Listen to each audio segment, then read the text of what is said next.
Salut, c'est Alizé dans Megamix.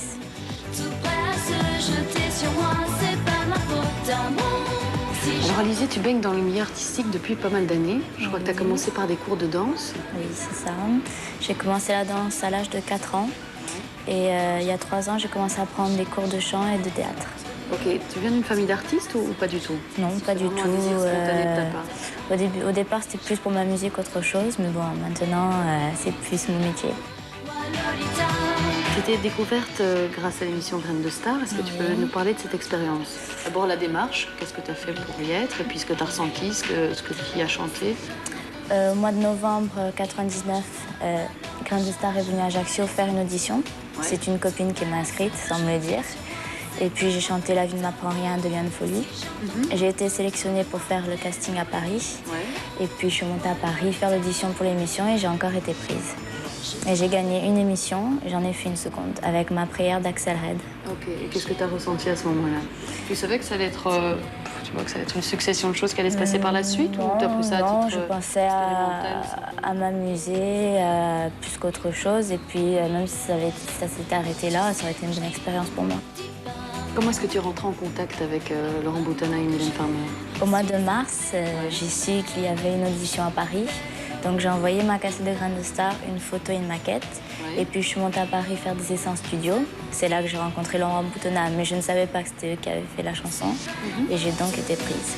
Et quand je donne ma langue au chat, je vois les autres. Je suis arrivée dans les studios. Je ne savais pas qui avait fait la musique. La musique de moi, Lolita était déjà prête, les paroles et la musique. Et puis je l'ai écoutée plusieurs fois. Et au bout de la 20e fois, je pense, j'ai commencé à la chanter. Et au bout de la 5e fois, quand je l'ai chantée, Laurent Boutonnat m'a dit « Bon, ben, je pense qu'on va travailler ensemble. Je peux maintenant te dévoiler notre secret. Je suis Laurent Boutonnat, c'est moi qui ai composé la chanson. Et c'est Mylène Farmer qui a écrit les paroles, donc tu la rencontreras. Et ce n'est que le lendemain, je pense, que je l'ai rencontrée. Dès le lendemain? Dès le lendemain. Et alors? Et ben, j'avais un petit peu peur et puis ça s'est vraiment très très bien passé. M'a mis à l'aise et puis elle est vraiment très très gentille avec moi. Donc directement sur la même longueur d'onde? Oui, okay. On s'entend vraiment très très bien. En 3 semaines, ton titre a été classé. Qu'est-ce que tu as ressenti à ce moment-là? Je pensais pas que ça allait aller aussi vite. C'est vrai, même avec une collaboration comme ça, tu pourrais quand même te dire que... Oui, parce que je suis quand même débutante et je suis jeune. Donc c'est pas facile de rentrer dans ce milieu-là et j'ai vraiment été très très étonnée et très ravie. Et quand je donne ma langue au chat, je vois les autres. Une surprise d'enfer pour toi. Oui. Attends, reste calme. Regarde-moi ça. Taram, taram. Le disque d'or dit fabuleux. Tu as vu ça? Il est splendide. Je te l'offre.